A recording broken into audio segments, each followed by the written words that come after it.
My bad.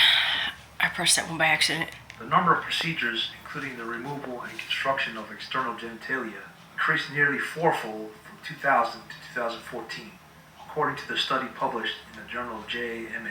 However, what is not commonly known is that complications from genital surgeries are common. A California study found that a quarter of the 869 vaginoplasty patients had surgical complications so severe that they had to be hospitalized again.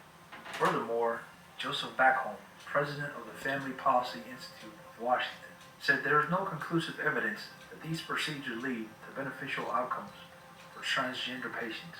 People who go through gender masking surgeries still experience disproportionate levels of stress, anxiety, and suicidality, Mr. Backholm said. He calls into question whether rushing into this is actually helpful. Scarier still, thousands of youths are lining up for gender-affirming care. Parents must make decisions about life-altering treatments that have little scientific evidence of their long-term safety and efficacy, while also the number of gender clinics treating children in the United States has grown from 0 to more than 100 in the past 15 years. Puberty blockers and sex hormones do not have the U.S. Food and Drug Administration approval for children's gender care.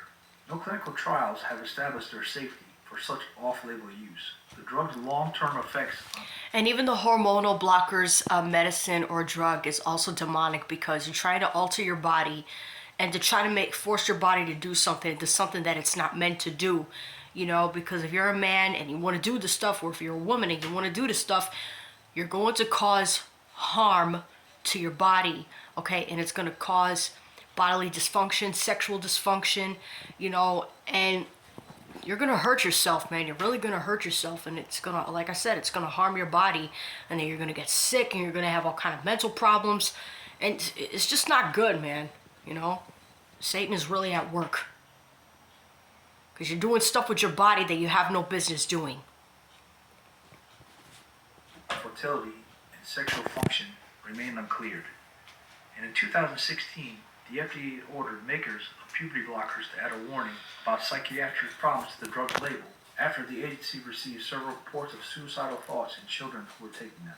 More broadly, no large-scale studies have tracked people That face looks masculine. gender-related medical care as children to determine how many remained satisfied with their treatment as they aged and how many eventually regretted transitioning.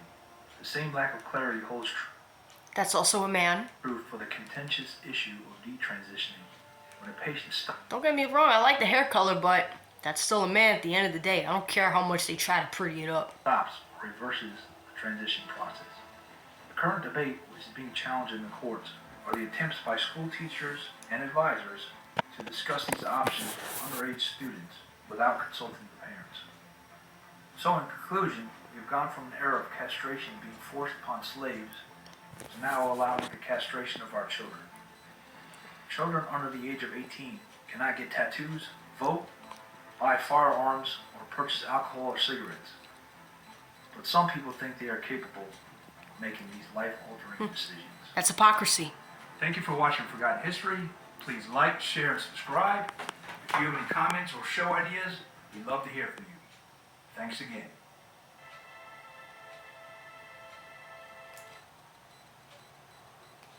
Alright, I'm gonna stop right there.